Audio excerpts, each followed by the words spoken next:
अधा रास्तार 5 मासर गर्भवती सन्देहजनक मृत्यु रक्ताक्त मृतदेह को नहीं नयागढ़ चांचल्य गणिया थाना आड़कटा छक निकट में घटी अभावन घटना मृतक होती पार्वती नायक से 5 मासर गर्भवती थिले। सूचना अनुसार स्वामी उल्लास नायक सहित पारिवारिक कलह पर से बाप घरे रोते पर उभय परिवार बुझामणा पर स्वामी स्त्री बाइक रे घर को फेरुले किंतु अधा रास्तार घटीगला अघटन। मृतक बापा अभियोग रास्तार पुणी उभय मध्य झगड़ा होता एवं स्वामी उल्लास नायक मुंडरे आघात करी पार्वती को हत्या करिसेंते। अन्यपटे उल्लास ए समस्त अभियोग को खंडन करी कहिसेंती बाइक चालुथुवा बेले पार्वती हठात तळकु पड़ी जाइथिले। गुरुतर अवस्था तांको दसपल्ला मेडिकल को निया जाइथिला सेठारे डाक्टर तांको मृत घोषणा करथिले। घटना को नहीं पुलिस उल्लास नायक को अटक रखी तदंत चलाइछि।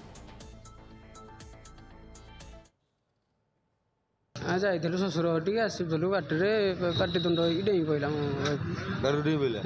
नाई भाई मु पिटी जदि पिटी थे लोक अच्छा कि नहीं देखते कि नहीं मो वाइफर 5 मास चलती मुझे बाड़ेबी डेलीवरी सी आज्ञा अच्छी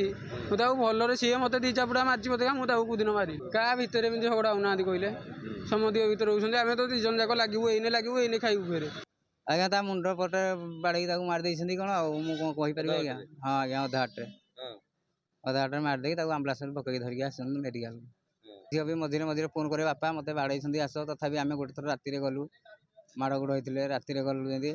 एठू समाधान करके आज्ञा पिटिकी मारिदे बोधे पिटिकी मारिदे हाँ आज्ञा गाड़ी बसिक जाऊे आज्ञा धक्का मारिदेला पड़गला मारी